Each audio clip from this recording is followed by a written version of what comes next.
Hey BoLS fans, AdamHarry back again with another BoLS Model Showcase. Today we have a White Scars jet bike painted up by our good buddy Chris Long, longtime rider, longtime contributor here at BoLS.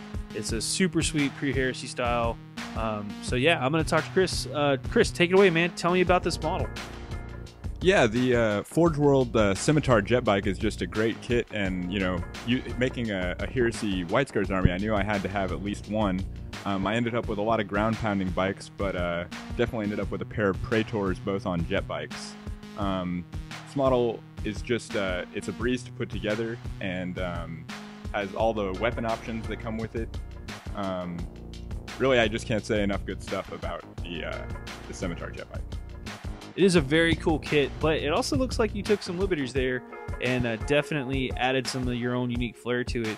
Can you talk about some of those cool little accessories that you added to the jet bike to make it unique and to make it your own and to make it White Scars? Yeah, most of the little bits I used come from the plastic Fantasy Marauder Horseman kit, which is just an invaluable plastic kit for anyone who wants to do any White Scars conversion. He's got his little bundle of throwing spears at the back from the Marauders with a shield there, and then on the front of the jet bike he's got another shield which has kind of been chained in place there, also from the Marauder Horseman.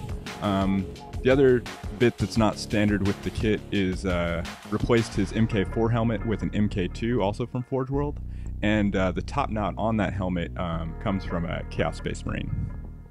One of the things I love about this model is the fact that it's white, and just because it's a very intimidating color for people to paint, maybe new painters are like, I don't want to touch a bright color like white. Can you talk about some of the tips that you did, some of the things that you learned while painting your White Scars army, in particular this model with so much surface area that's just straight up white paint? Yeah, I know a lot of people are intimidated by white, and I think that's because most people try and approach it from a standard, you put down a base coat and then you might add a shade and a highlight. But with white, that's really difficult because if you put white down as your base coat, you don't have a lot of direction to go as far as highlighting goes. So I found the best way to do white, and how I did this model is I first applied a white spray, and then instead of trying to highlight that up, all I did was shade down. So basically I started out with white spray, and then I used a gray wash, which is a kind of a hard to find paint. You can make it yourself, mixing some gray paint and water, and lined it fully with gray wash. And then I went back in and did a black wash in some of the deepest cracks and recesses. What this meant is that the white that you see is very clean and uniform because it's basically just what I put down with my spray gun. Cool. Well, it definitely has a nice uniform look to it. In contrast to that really crisp white, you have a lot of the tribal kind of red stuff going on there for the accent color. Can you talk a little bit about your choices in that and kind of how you came up with those options? Yeah, well, the White Scars in general, when you see White Scars models, they have a lot of these red triangles around, so I knew that that's mostly what I was going to work with.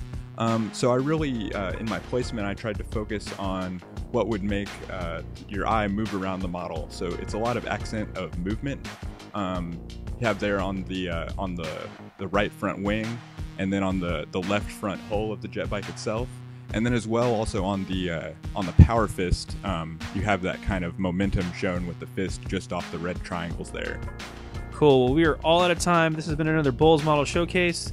It's AdamHarry and Chris Long signing off from BoLS. Have a good one. Thanks for watching.